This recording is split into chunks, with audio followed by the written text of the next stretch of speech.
सभी को नमस्कार दोस्तों, मैं अमित विशेष एक बार फिर आपके सामने हूं। कल हमने जब बात करी थी पोल्यूशन के ऊपर, तो आज रिएक्शंस काफी लोगों के आए हैं, सबका धन्यवाद।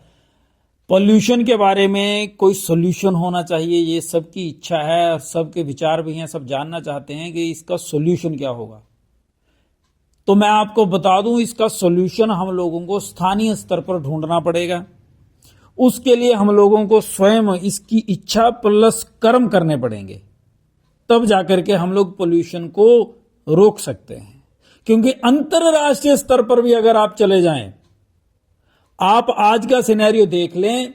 COP29 देशों की मीटिंग हुई है, कहां पे? अजरबैजान में, बाकू करके उनका देश शहर है। तो वहां पर मीटिंग हुई अजरबैजान में।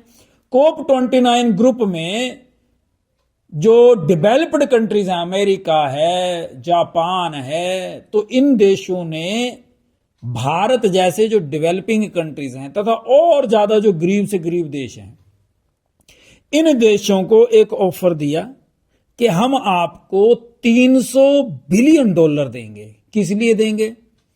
वो इसलिए देंगे कि जो हम अमेरिका ने, जापान ने, फ्रांस ने, क्योंकि ये तो डेवलप्ड हैं, ये बड़े सालों से जो ऐसे ऐसे नुकसान पर्यावरण को कर रहे हैं जिसकी भरपाई नहीं कर सकते।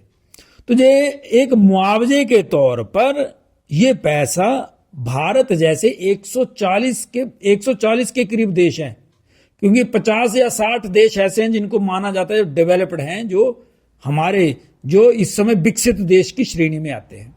और भारत जैसे लगभग 140 देश लगभग हैं, क्योंकि टोटल 200 देश माने जाते हैं। 194 जो 194 हैं वो यूएन की सदस्यता ग्रहण करी हुई है, और कुछ एक देश ऐसे हैं जिनको यूएन राष्ट्र नहीं मानता कि आप देश नहीं हैं।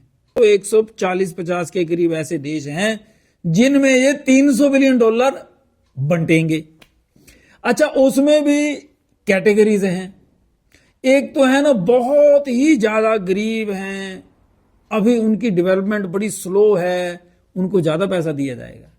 और जैसे भारत है, तो भारत को कम पैसा मिलेगा, इसमें लगभग $15-20 मिलियन मिलेंगे। 15, बड़ी मुश्किल से 15 मिलियन मान लो। तो भारत ने मना कर दी, डिनाई कर दिया इस ऑफर का। भारत ने बोला कि हम तो सोचते थे कि $1 ट्रिलियन की बात जाएगी, ताकि क्योंकि ये खर्चे का काम है और मेहनत का काम है। आप लोगों ने गलती करी है, हम लोग उसको सुधारेंगे। प्लस भारत के ऊपर रिन्यूएबल एनर्जी का, उसकी प्रोडक्शन बढ़ाने का भी आप लोगों ने सामने टारगेट दिया हुआ है। तो भारत जैसे जो विकासशील देश हैं, इन देशों को तो पैसा खर्चना पड़ेगा रिन्यूएबल एनर्जी को। अगर हमें रिन्यूएबल एनर्जी चाहिए, सोलर प्लांट्स लगाने हैं, विंड एनर्जी बनानी है, तो उसके लिए भाई इन्वेस्टमेंट तो चाहिए। वो हम देशों के पास होती नहीं, भारत के पास नहीं है इतनी। तो विकसित देश जैसे अमेरिका है, अमेरिका पैसे देने की हामी भर रहा है।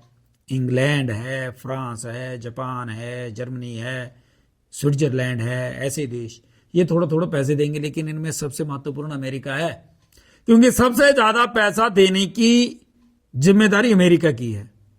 अब अमेरिका के जो होने वाले राष्ट्रपति हैं, जो जीत चुके हैं लेकिन अभी थोड़े दिनों में राष्ट्रपति पद पर आएंगे, ट्रंप साहब, डोनाल्ड ट्रंप, उनका मैं बयान आपको सुनवाऊंगा, फिर उसके बाद बात करते हैं। The United States will not pay one single penny in climate reparations as part of Joe Biden's globalist Green New scam.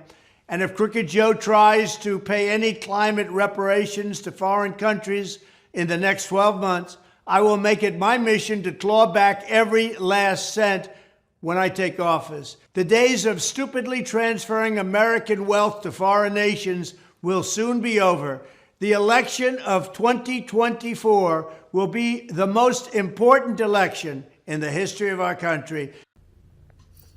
आपने बयान देखा, ये डोनाल्ड ट्रंप जो अमेरिका के राष्ट्रपति हैं, एक बार रह चुके हैं और दूसरी बार बनेंगे, उनका बयान है। इन्होंने बोल दिया है कि जो बाइडेन ने किसी भी देश के साथ अगर पैसे देने का कोई वायदा किया है, तो जैसे ही मैं राष्ट्रपति बनूंगा अमेरिका का, मैं वो वायदा ऑटोमेटिक खत्म मानूंगा। अमेरिका का पैसा किसी भी अन्य देश को नहीं जाएगा, हम नहीं देंगे। ये जो पर्यावरण के ऊपर जो इन्होंने सब कुछ बनाया हुआ है, ये सब झूठ है। ये ट्रंप साहब के शब्द हैं। तो आप ये मान सकते हैं कि इतने बड़े विकसित देश जिसको आप बोलते हैं ना, जहां भारत में लोग मर जाते हैं अमेरिका जाने के लिए, तो उनके जो नेता हैं पर्यावरण के प्रति उनकी सीरियसनेस ये है। इसके साथ साथ एक बात ये हो गई, दूसरी, भारत में भी नेताओं का यही हाल है। भारत में भी सरकारें सीरियस थोड़ी है। बताइए कौन सी सरकार बहुत सीरियस है पर्यावरण से रिलेटेड अगर मुद्दा हो तो? कितनी सरकारें सीरियस हैं? सरकारों को भी छोड़ दीजिए, आप जनता कितनी सीरियस है? आप कितनी बार प्रश्न करते हैं सरकारों से? आप कितना काम करते हैं अपने लेवल पे? बताइए भाई साहब। जिस जिले में मैं रहता हूं, जिला उन्ना में, हमारे यहां वाटर लेवल बहुत नीचे चला गया। नदी जो हमारी है वो मरणासन है। जितने भी इंडस्ट्रीज हैं सबका पानी आता है। उसके बाद वहां पे जो स्टोन क्रैशर्स है उन्होंने ऐसी तैसी फेर रखी है, पूरा का पूरा। आप अगर वहां विजिट करेंगे तो वहां पे तटबंध बांध लगाए थे, 900 करोड़ रुपया खर्चा गया था, पहली बार आया था, इन्वेस्टमेंट हुई कि इसके दोनों तरफ बांध लगाएंगे, नदी को बांध दिया जाएगा क्योंकि नुकसान करती है। आज आप स्वां में जाकर के बांध देख लें तो 15-20 फुट ऊंचाई पर वो बांध के पत्थर दिखेंगे आपको, जाला सा दिखेगा। आपको लगेगा पहाड़ के ऊपर किसने ये पत्थर रख दिए, किस मूर्ख ने ऐसा बोला कि पहाड़ के ऊपर बांध लगाओ। लेकिन ऐसी स्थिति हमारे जिला उन्ना में है और हिमाचल के हर जिले में ऐसा ही है। तो भाई साहब, नेता तो चाहे भारत के हों चाहे अमेरिका के हों, ये मोटी चमड़ी के हैं और सिर्फ पैसा खाते हैं, रोटी नहीं खाते ये लोग। सांस लेते हैं यही नहीं मैं जानता। लेकिन आप अपनी तरफ ध्यान दीजिए, आप क्या खाते और आपके बच्चे क्या खाएंगे और आपके बच्चे क्या पिएंगे, इसका आपको फैसला करना है। अगर आप आज नहीं बोलेंगे, अगर आप पर्यावरण से संबंधित कुछ भी सकारात्मक काम नहीं करते हैं आज, उसका खामियाजा आपका परिवार भुगतेगा। आने वाले दिनों में परमात्मा ना करे आपकी आंखों के सामने ही ना हो जाए। जिस तरह के हालात चल रहे हैं, जिस तरह का प्रदूषण है, बच्चों को बड़ी भारी दिक्कतें आ रही हैं।